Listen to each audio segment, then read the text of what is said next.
క్రైస్తవులు ఉన్నటువంటి మనమందరము కూడా చాలా వరకు సరి చేసుకోలేకపోతున్నాం. క్రైస్తవులు ఉన్నటువంటి మనము చాలా సాధుగా ఉండలేకపోతున్నాం, తగ్గించుకొని ఉండలేకపోతున్నాం. క్రైస్తవులని పేరు చెప్పుకుంటూ క్రైస్తవులని మనము తిరుగుతూ ఉన్నాం. అయితే బైబిల్లో చెప్పబడుతున్నది ఏంటంటే క్రైస్తవులు వేటిని విసరించాలి అంటే వేటిని తీసేసుకోవాలి. నేను అన్యుల గురించి మాట్లాడడం లేదు, ప్రాముఖ్యంగా క్రైస్తవుల గురించి మాట్లాడుతున్నాను, దేవుని బిడ్డల గురించి మాట్లాడుతున్నాను. చాలా వరకు ఈ రోజులలో మనం చూస్తే చాలా వరకు క్రైస్తవులమైనటువంటి మనం సరి చేసుకోవాలి. మొట్టమొదటిగా మనము సరి చేసుకునేటువంటి వారిగా ఉండాలి. మనము సరి చేసుకోకపోతే మన జీవితము ఎన్ని సంవత్సరాలు ఎన్ని సీనియర్ అయినా జూనియర్ అయినా దేవుళ్ళకు వచ్చినప్పుడు నీ జీవితాన్ని సరి చేసుకోకపోతే ఎన్ని సంవత్సరాలైనా అది వ్యర్థమే. కనుక నీ జీవితాన్ని నువ్వు మార్చుకునేటువంటి వారుగా ఉండాలి. అందుకనే క్రైస్తవులు వేటిని విస్తరించాలంటే బైబిల్లో చెప్పబడుతున్నటువంటి మాట ఒక్కసారి జ్ఞాపకం చేసుకున్నాం. బైబిల్లో క్రైస్తవులు వేటిని వదిలిపెట్టాలి అన్నటువంటి విషయాన్ని మనం జ్ఞాపకం చేసుకున్నాం. కొలొస్సీయులకు రాసిన పత్రిక కొలొస్సీయులకు రాసిన పత్రిక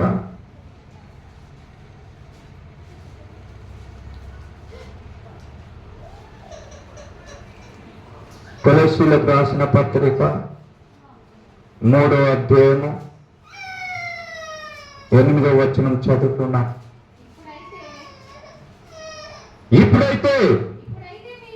ఇప్పుడైతే మీరు కోపము, అగ్రహము, దుష్టత్వము, దూషణ, మీ నోట బూతులు అనే వీటిని అన్నిటినీ విస్తరించాలి. దేవుని స్తోత్రం, హల్లెలూయా. నిజంగా ప్రియమైన దేవుని బిడ్డలారా, మనం క్రైస్తవులైనటువంటి మనము బూతులు మాట్లాడుతున్నాం, క్రైస్తవులైనటువంటి మనము కోపంగా ఉంటున్నాం, క్రైస్తవులైనటువంటి మనము దూషణలో ఉంటూ ఉన్నాం, క్రైస్తవులైనటువంటి మనము ఏం చేస్తున్నామట, చాలా బూతులు మాట్లాడుతున్నామండి. ఇక మన జీవితంలో మనం ఎప్పుడు సరి చేసుకుంటాం, మన జీవితంలో ఎప్పుడు అందుబాటులో ఉంచుకున్నాం, మన జీవితాన్ని ఎప్పుడు కట్టుకుందాం. ప్రియమైన దేవుని బిడ్డలారా, ఎందుకు ఈ విషయం చెప్తున్నా అంటే మీరు వీటిని ఈ 2025 సంవత్సరంలో వీటిని ఏం చేయాలట, తీసేసుకోవాలట. వీటిని అన్నిటి నుంచి నువ్వు తీసేసుకుంటే, వీటిని అన్నింటినీ నువ్వు తీసేసుకున్నప్పుడు నీ జీవితంలో అనేక మార్పులు వస్తాయి, నీ జీవితంలో అనేక మేలులు జరుగుతాయి, నీ జీవితంలో అనేక గొప్ప కార్యాలు జరుగుతాయి. నువ్వు వీటిని అన్నిటిని ఉంచుకుంటే ఏమి కూడా మేలులు జరగవండి. వీటిని అన్నిటినీ నీ జీవితంలో ఉంచుకుంటే నీకు మేలులు జరగవండి, మేలులు జరగవు.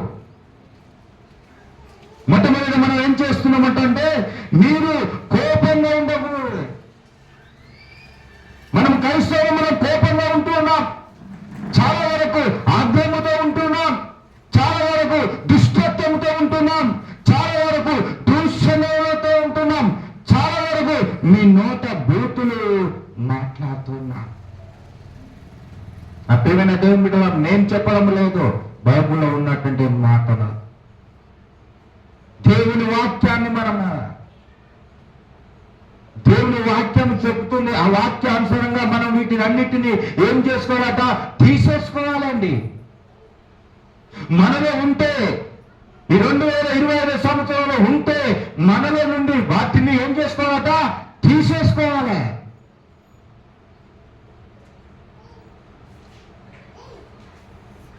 నా ప్రియమైన దేవుని బిడ్డలారా, ఎందుకు ఈ విషయం అయితే మనము క్రైస్తవులని చెప్పుకుంటున్నాం, కానీ మన నోరును సాగు చేసుకోలేకపోతున్నాం. మన నోరును సాగు చేసుకోలేకపోతున్నాం. మనము నోరు తెరిస్తే బూతులు, నోరు తెరిస్తే అబద్ధాలు, నోరు తెరిస్తే రకరకాలుగా. ఇక నీ గురించి చాలా మంది చెప్పుకోవాలంటే ఏం చెప్పుకుంటారు? క్రైస్తవుడట, క్రైస్తవురాలట, వాహము ఆమె దేవుని అవమానపరుస్తూ ఉన్నారు, దేవుని అన్యులు తీరుతున్నారు, నిన్ను బట్టి దేవుని తీరుతున్నారు, నిన్ను బట్టి సోదర నిన్ను బట్టి దేవుని దూషిస్తూ ఉన్నారు, దేవుని అవమానపరుస్తున్నాం.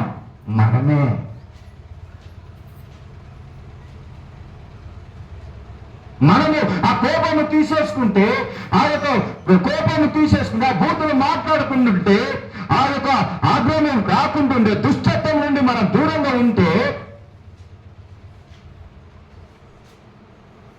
ఎవరు నీ గురించి చాలా చెప్పనవసరం లేదండి, ఆ అన్నిలే చెప్తారు. తప్పని బట్టి దేవుని మేపొస్తాం, అన్నిలో సాక్ష్యం చెప్తారండి.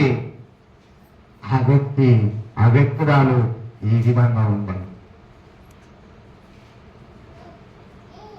నువ్వు ఎన్ని సంవత్సరాలు దేవుడు ఉన్నా ఇవన్నీ నీలో ఉంచుకుంటే ఏమి ప్రయోజనం?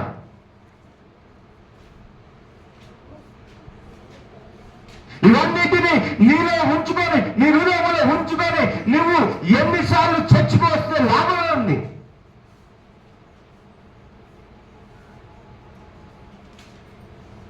ఎన్ని వాక్యాలు విన్నా ప్రయోజనమేముంది? ముందు నీ జీవితాన్ని కట్టుకోవాలి.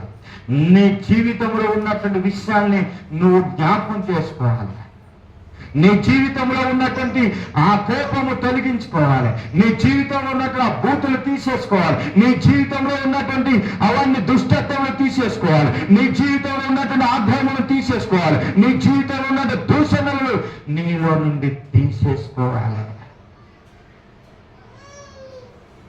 నా ప్రియమైన దేవుని బిడ్డలారా, చాలా మంది మనల్ని చూసి దేవుని నమ్ముకోవాలంటే, ఈరోజు యూదాలాగా మనం కావద్దండి. యూదాలాగా మనం దేవుణ్ణి అవమానపరిచేటువంటి వ్యక్తులుగా ఉండద్దండి. ఆ యూదా గురించి చాలా మంది చెప్తారు, దేవుని పట్టించామని చెప్తూ ఉంటాం కదా. మనం ఏం చేస్తున్నామో తెలుసా? ఇవి మాట్లాడి దేవునికి అవమానం తెస్తూ ఉన్నాం. వీటినన్నిటినీ మనం మాట్లాడుతున్నప్పుడు దేవుని అవమానపరుస్తున్నామండి. నా ప్రియమైన దేవుని బిడ్డలారా, చాలా జాగ్రత్తగా విన్నాం.